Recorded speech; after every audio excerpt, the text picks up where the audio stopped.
Hello and welcome to this episode of Connected. Today we're going to be taking a look at the advice gap and how regulators and advisors are looking to address it. Here to discuss this today is CEO of Dynamic Planner, Ben Goss. So welcome, Ben.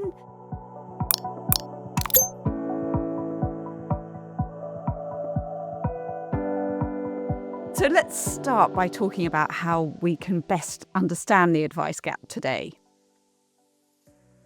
Well, that's a great question. I mean, I have been in and around this industry now for going on 25 plus years. And if I go back to the mid-90s, there was no shortage of advice. We were in the tail end of industrial branch sales forces, I think, at that point. The internet was just beginning to show some promise, particularly in the US. But essentially, you'd have all sorts of people who would give you advice, from your bank to your insurance agent to financial advisors. And at that point, though, the quality of the advice that you might get was pretty variable, I think would be a good way of describing it. Some was very commission-led, very commission-driven. I'm going to advise you on this product. I'm going to advise you on this course of action, basically because there's a very strong incentive for me to do so. There was good advice out there, but obviously, if you then cast forward a dozen plus years to RDR, where commission was banned, it really meant that, and not just commission banned, but the kind of quality bar was raised through the requirement for examinations of a higher standard. In that process, in that kind of intervening decade plus, there was a reduction in the number of people that would provide advice, the regulated sort. The quality went up. And we've been essentially, I would say, left with a vacuum as a result. Nature abhors a vacuum, and we'll come on to that in a minute, and how it's being filled now and how it hopefully will be closed. But there has been an artificial vacuum created. The demand for a need for financial advice. As human beings, we generally avoid taking risk. We generally prefer to avoid taking risk almost twice as much as we like making gains on average. And particularly when it comes to our finances. I mean, if you think about finances, if you think about Maslow's hierarchy of needs, to go scientific for a minute, but the kind of base need for security, fundamental food, shelter, security, your finances fit in that base need. You can't really move on to sort of higher levels of need, if you like, living your best life, unless you've got your finances sorted. So you've got a situation where there's a very, very strong need to know what I'm doing is right, because I'm going to have to take some risk doing it, which feels for most people pretty uncomfortable. You've got very strong drivers that says, actually, I need to get this right. And that's why it's not like buying a car or buying a holiday, making financial decisions. And fundamentally, most people aren't interested enough in their long-term finances. We don't take GCSEs in pensions, nor should we, in my view. And it's not as exciting as planning my next holiday. So you end up in a situation where there's a very strong risk aversion flowing through the financial services decision, where there is typically less interest, confidence, capability. And on the supply side, there are fewer people providing it. So, when I think about the advice gap, when we think about it, we think about the fact that people need and want advice on what to do when it comes to particularly their long-term investments, and how do you fund the life that you want to have at a risk that's right for you, and the lack of supply. And that is the situation that we have found ourselves in, particularly post-RDR. Yeah, and the latest sort of salvo from the FCA is targeted support. Uh, I mean, is that going to be the silver bullet that sort of finally solves this issue? I think glass half full. Yeah, it could be glass half full.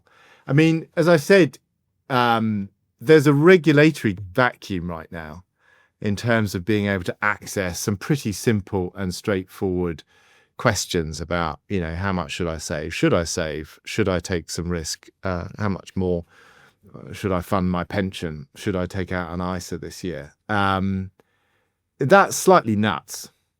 These things are pretty straightforward questions. They're not questions that you need to be super qualified to answer, but yet the industry can't answer them, or doesn't feel that it can answer them, simply because the regulatory boundary isn't sufficiently clear.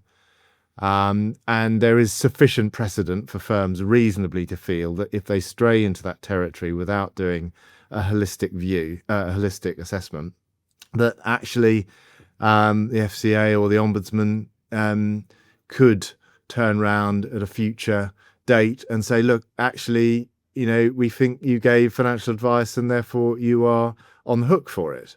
You are responsible for it and accountable for it. So with all the redress that can bring if something's gone awry. So, yeah, I think a regulation which sets out that providing sensible guidance to customers that look like a particular set, and a reasonable view that they should be better off as a result of that high level guidance, I think feels like a really sensible step.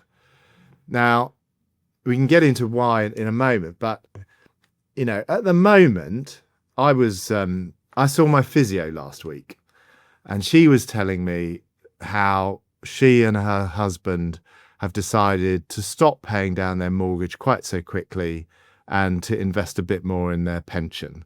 And she explained this to me in great detail with great confidence. This is a lady I've got to know a little bit over the years who really doesn't have a great interest in their finances. Who did she get her husband and her get this advice from? Chat-GPT. Yeah. So they've had a conversation, as are tens of thousands, if not hundreds of thousands of people every week now are talking to their Gen AI model of choice, asking these questions about what should I do. These are very natural human questions when I'm concerned about something I don't really understand very well and I'm concerned about the risks involved. So the FCA's proposals are not in a technology vacuum. I mean, technology is now caught up with the ability to ask and answer these quite basic questions. We can talk about the veracity and the accuracy of the answers that people are going to get, whether they're actually going to ask the right questions, let alone get accurate answers. And there's a lot of evidence that says actually, 2/3 of the time, something like Chat-GPT will hallucinate. It will give you answers that are incorrect. It can't possibly know your pension statement. It can't possibly give you an assessment of how you feel about risk without going through a structured process. So, there are absolutely flaws with this technology, but what the FCA has done or is proposing to do is not in a vacuum, and on that basis, the timing is really quite important, I would say. So I think it's going to offer firms the ability to answer some quite basic and needed questions.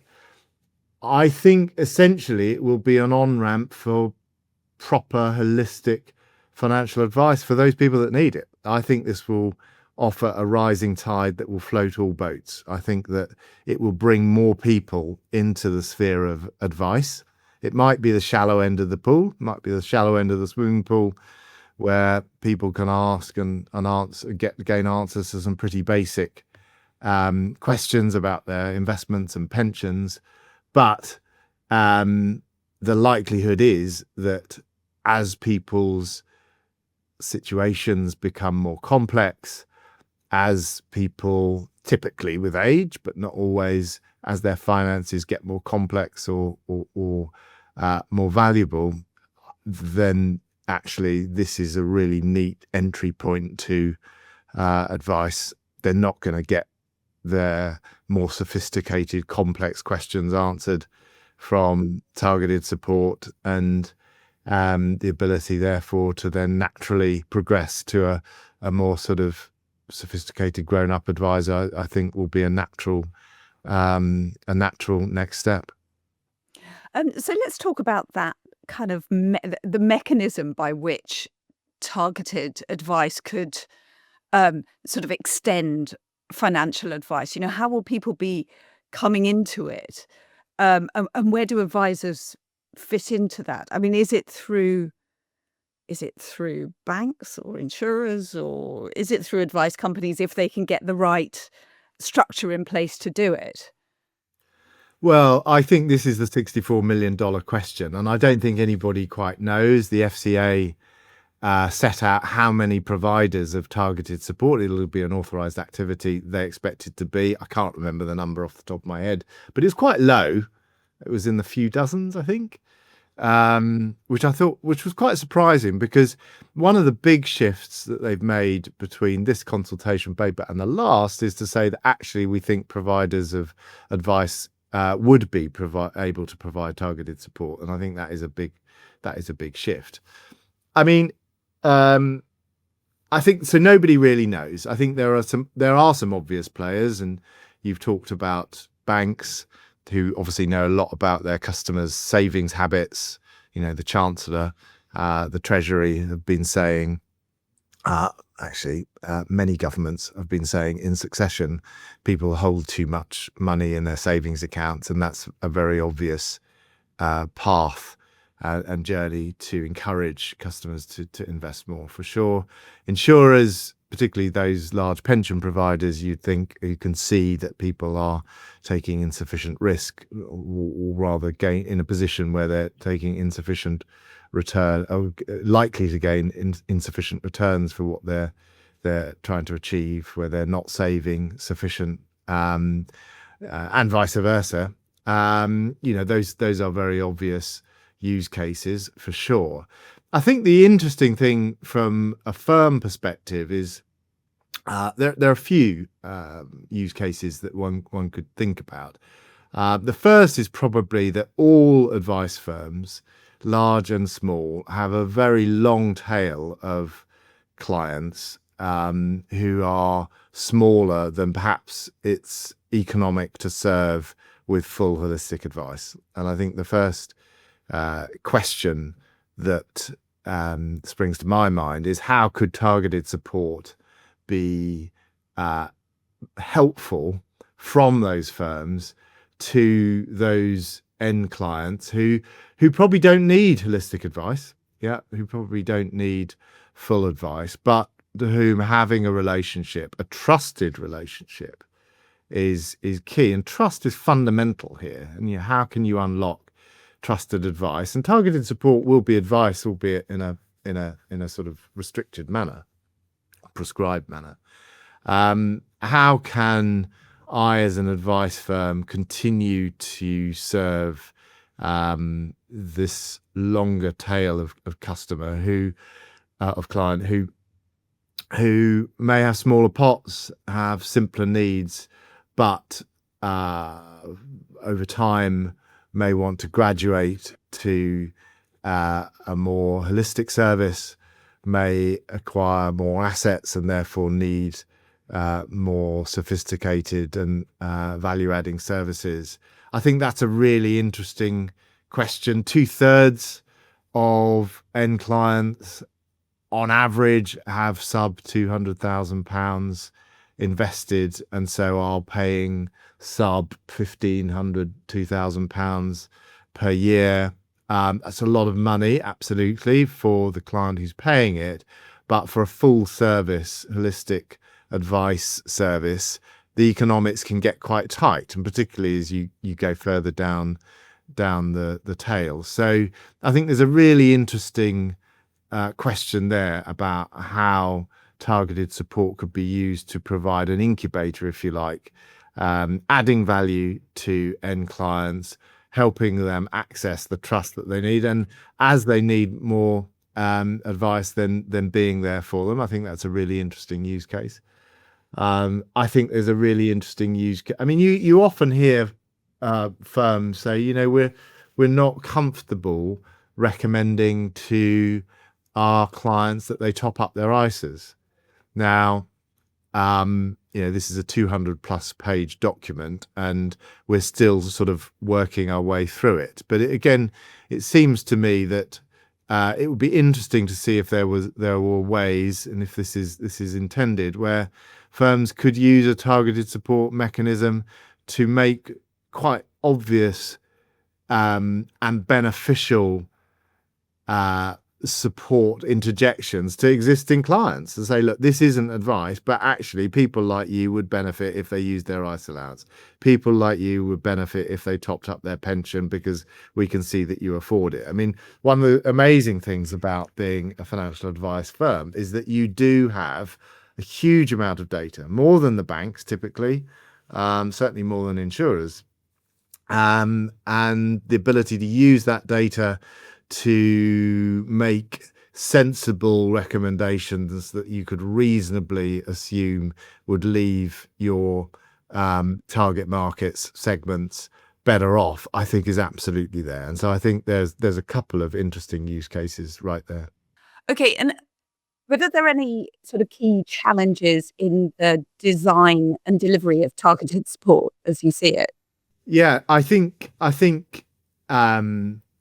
clearly the where the line is drawn between targeted support and personal advice is going to be fundamental to its success and adoption or otherwise. And 'twas ever thus. I mean, this line has been the sort of front line, if you like, for giving people more accessible advice, unlocking trusted advice for the last 20+ years.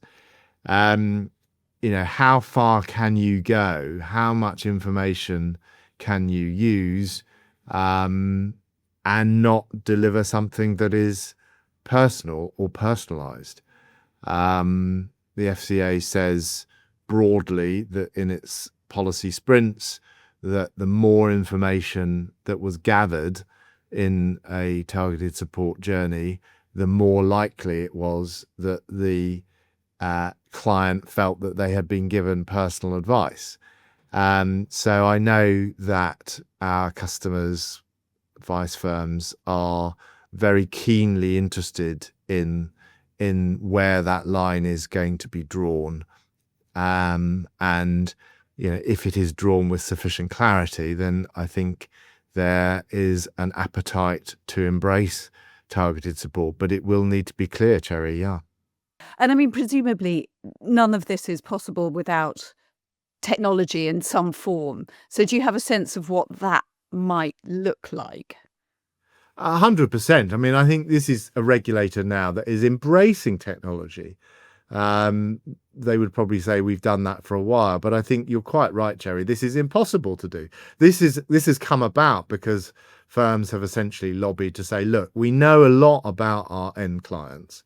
We've got data on them, which means that we could reasonably make positive interventions in their lives without giving them full advice. But you're 100% right. This isn't about personal individual to individual advice. This is given manually. This is all about technology. So I think, what do you need? You need to have really strong, clean, accurate data on your client. And I think that's that comes from a couple of different sources. Clients who have a financial plan, that might be a basic plan, but essentially where you've got base customer or client data, you've got information about any holdings that they've got, you've got a basic fact find. That information is going to be ideal, so long as it's clean. And typically, if a client has been through a review, then that data will be clean, because it will have been presented to them in the last 12 months. So I think having that data is key. Having data on the client's arrangements, portfolio, if such as they have, I think will be important. Making sure that is accurate. Having data on the investment solutions, funds, the portfolios that they hold.